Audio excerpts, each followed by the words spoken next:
대표이사 직위 해제 등으로 사실상 파행 운영되고 있는 은평문화재단이 구의회 구정질문에서 또다시 도마 위에 올랐습니다.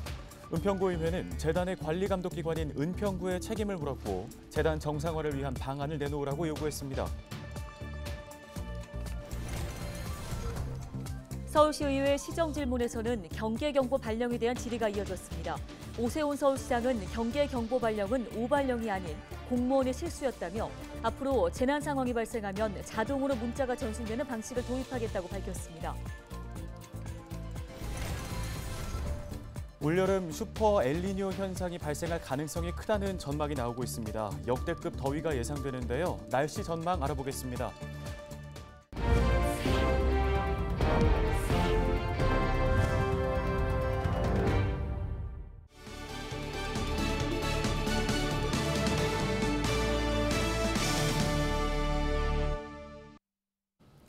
여러분 안녕하십니까? 헬로티비 뉴스입니다.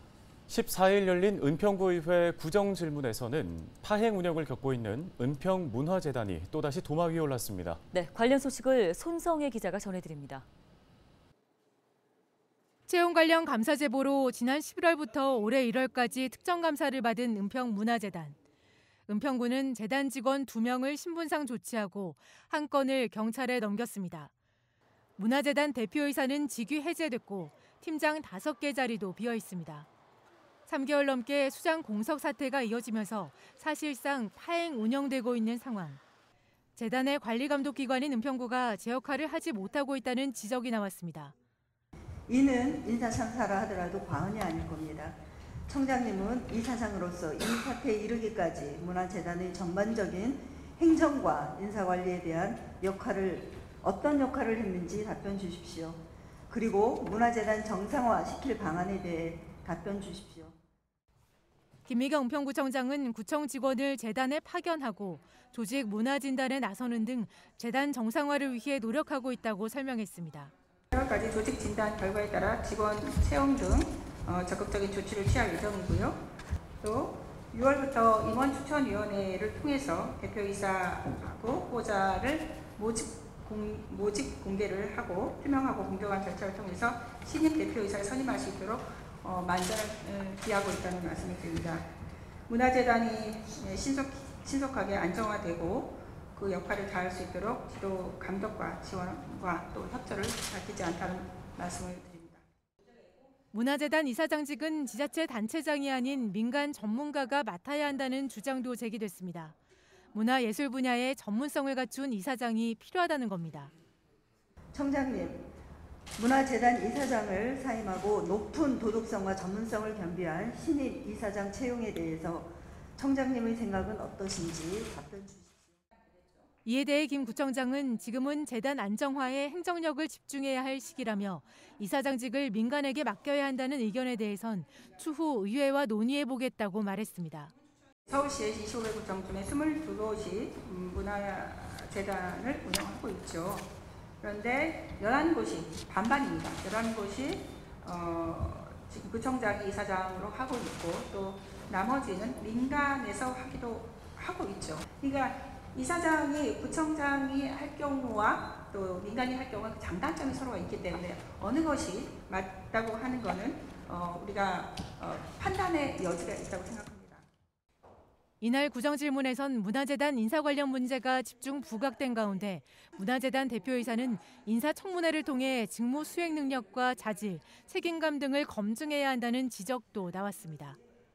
헬로티비 뉴스 손성혜입니다. 지난달 31일 새벽 서울 시민들을 혼란에 빠뜨렸던 경계경보 발령에 대해서 오세훈 서울시장이 오발령이 아닌 실무 공무원의 실수라는 입장을 밝혔습니다. 네, 그러면서 앞으로 재난 상황이 발생할 경우 사람의 개입 없이 자동으로 문자가 발령되는 전파 방식을 도입하겠다고 밝혔습니다. 김호 기자입니다. 오세훈 서울시장은 최근 논란이 된 경계경보 발령에 대해 오발령이 아니라는 입장을 다시 한번 밝혔습니다.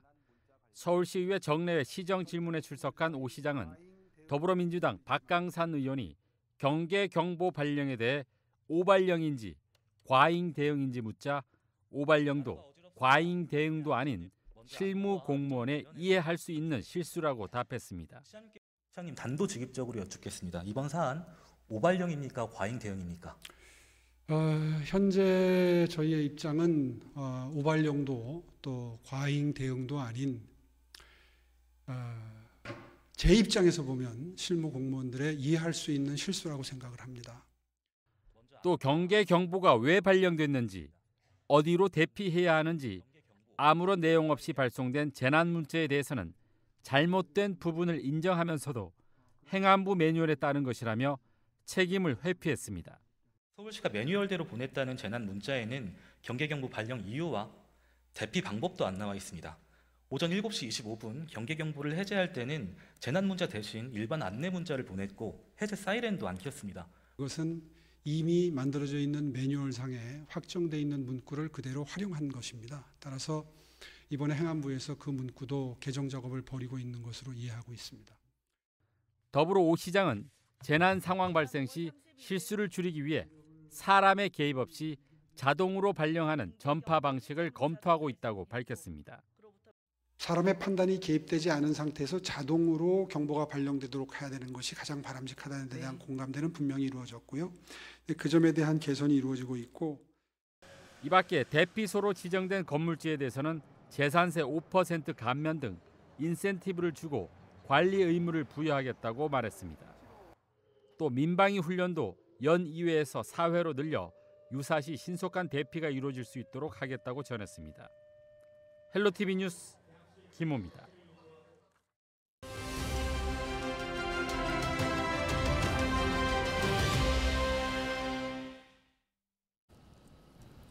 올여름 슈퍼 엘니뇨 발생이 예상되면서 유난히 덥고 또 비가 많이 내릴 것으로 전망됩니다. 네, 한국자연재난협회 김승배 본부장과 함께 올여름 날씨 이야기 자세히 나눠보겠습니다. 본부장님, 요 며칠 하루에만 해가 반짝했다가 또 소나기가 왔다가 오락가락하는 날씨가 이어졌습니다. 올해 서울과 수도권 지역 장마는 언제쯤으로 예상하고 있나요? 네, 아직 그래 일본은 이제 시작을 했는데 우리나라는 아직 뭐 일주일 이내에 시작되진 않을 걸로 봅니다. 밑에 우리가 그 장마전선이라고 부르는 그 정체전선이 일본 남쪽 바다에 형성이 돼 있고, 그게 오르내리면서 주로 일본에 영향을 미치고 있고, 이 정체전선이 우리나라까지 영향을 주려면 남쪽의 북태평양 고기압 세력의 힘을 키워야 되는데 그게 좀 금방 되지는 않을 걸로 봅니다. 따라서 통상 6월 한 19일 정도가 제주도, 남부가 한 20일, 중부가 한 24일 정도, 그 지난 과거 30년 동안 그 장마 시작일을 평균 내보면 그러는데, 올해는 그 평년값보다 약간 늦어질 가능성이 있다고 봅니다. 네, 올해는 7년 만에 슈퍼 엘니뇨가 발생할 가능성이 있다고 하던데 이유가 뭘까요? 네, 지난 3년 동안 엘니뇨의 반대 현상인 동태평양의 바닷물의 온도가 낮은 그 라니냐 현상이 지속되다 지난 2월에 그쳤거든요. 무슨 얘기냐면 평년보다 낮은 해수면 온도가 이제 그 평년 수준으로 올라왔고, 지난달인 5월부터 동태평양 해수면 온도가 0.5도 이상 높아지기 시작했습니다. 그러니까 이제 엘니뇨가 될 조짐이 보이기 시작했거든요. 이게 한 달만 0.5도 높아가지고는 엘니뇨라고 말하지 않습니다.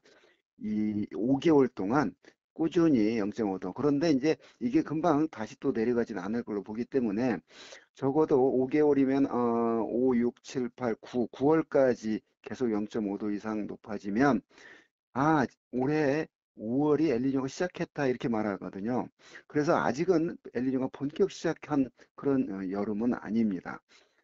슈퍼 엘니뇨란 말이 많이 나오는데, 그러니까는 0.5도 이상 높으면 엘니뇨라고 부르는데, 이게 그 엘니뇨 감시 구역의 그 동태평양 바닷물의 온도가 한 1.5도 이상 높을 때, 그러니까 강력한 엘니뇨 현상이 나타날 때 말하는데, 뭐 올해 뭐 그렇게까지 바닷물의 온도가 높아질 걸지는 정확히는 모르겠지만, 슈퍼 엘니뇨라는 의미는 그 해수면 온도가 한 0.2, 그러니까 1.5도 이상 높은 그런 엘니뇨 해를 슈퍼 엘니뇨라고 부릅니다. 네, 올여름 역대급 폭염 또는 역대급 호우가 올 것이다 이런 예보가 있습니다. 실제 맞습니까? 네, 그 여러 의견이 있는데요. 저는 엘니뇨 때문에 아까 말했듯이 엘니뇨 현상은 돌아선 건 분명한데 그게 지난 5월부터 평년보다 높은 게 이어졌다고 그랬잖아요. 그러면 이제 7, 8 여름에 앞으로 한 두서너 달 뒤인데 중태평양과 동태평양의 바닷물의 온도가 높아진 건 사실이지만 올여름 이 동아시아 지역인 우리나라 여름 날씨에 과연 엘니뇨가 영향을 미칠 것인가?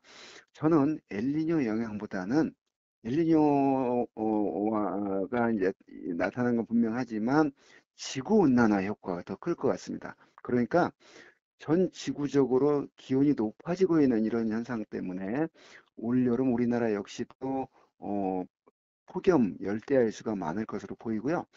또 바닷물의 온도가 이 서태평양 바닷물의 온도가 높은 상태가 유지가 되고 있기 때문에 태풍이 또 우리나라에까지 오는 태풍이 강한 힘을 가지고 올라올 가능성이 있는 그런 여름인데 어찌됐건 이 올여름 우리나라 날씨가 엘니뇨 때문에 그렇다 이렇게보다는 지구 온난화 영향 속에서 올여름 그런 만만치 않은 여름이 될 것이다 이렇게 전망합니다.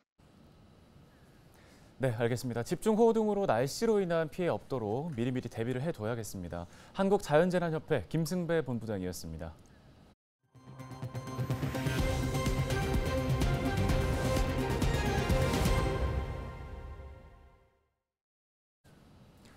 다음 소식입니다.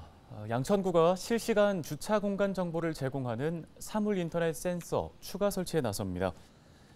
양천구는 연말까지 4,600만 원을 투입해 거주자 우선 주차장 130개 공유면에 신규 센서를 추가로 설치할 계획입니다. 주차면에 사물 인터넷 센서를 설치하면 스마트폰 공유 주차 앱으로 실시간 주차 가능 여부를 확인할 수 있는데요. 지난 2019년부터 양천구는 주택가와 상가 주변 등 주차 수요가 많은 지역에 낮 시간대 비어있는 거주자 우선 주차장을 활용한 주차 공유 사업을 추진해 오고 있습니다. 이번 주말 은평구에 있는 전통 사찰 수국사에서 다양한 장르의 음악을 만날 수 있는 행사가 열립니다. 은평구는 오는 17일 오후 7시 전통 사찰 수국사에서 제9회 수국사 나눔의 노래를 개최한다고 밝혔습니다. 이번 축제는 대한불교 조계종 수국사가 관리하고 은평구가 후원합니다. 음악회에서는 수국사 합창단, 뮤지컬, 비보이 공연 등 다양한 공연이 펼쳐지며 가수 치타와 윤성도 무대에 오를 예정입니다. 서울시가 오는 2026년까지 반지하 주택 100곳을 정비할 예정입니다. 서울시는 침수 피해가 우려되는 반지하 주택의 점진적 소멸을 위해 1차적으로 주택 100곳을 선정해 정비하기로 했습니다. 침수 이력이 있거나 지난해 특별 재난구역으로 지정된 7개 자치구에 존재하는 주택, 또 집안의 3분의 2 이상이 묻힌 주택 등이 우선 정비 대상입니다. 서울시는 오는 8월 1일까지 신청을 접수받은 뒤 감정평가와 심의를 거쳐 최종 대상 가구를 선정할 예정입니다. 서울시가 배달과 택배 등의 이동 노동자들의 여름철 건강과 안전을 위해 생수 10만 병을 지원합니다. 배포 장소는 서울시립 구립노동센터 20곳, 휴 이동 노동자 쉼터 4곳 등 24개소입니다. 생수는 1인당 하루 1병이 제공되며 이동 노동자들이 편한 시간에 방문해 자유롭게 마실 수 있습니다. 더불어 오는 19일부터 다음 달 23일까지 시민들이 자발적으로 참여할 수 있는 생수 나눔 챌린지도 진행할 예정입니다. 서울시가 올해 서울 정원박람회에 조성될 7개 작가 정원 작품을 공모합니다. 작품 주제는 바람, 풀, 그리고 정원이며 억새 등 하늘공원이 가진 자연 요소와 어우러진 작품이면 가능합니다. 공모 접수는 다음 달 4일부터 6일까지 온라인으로 진행되며 선정된 팀에는 4천만 원의 조성비가 지원됩니다. 정원 조성 후에는 10월 2차 현장 심사를 통해 금상 1,000만 원 등 2,500만 원의 상금이 수여됩니다. 서울 정원박람회는 월드컵 공원 내의 하늘공원에서 오는 10월 6일부터 2달 동안 진행될 예정입니다.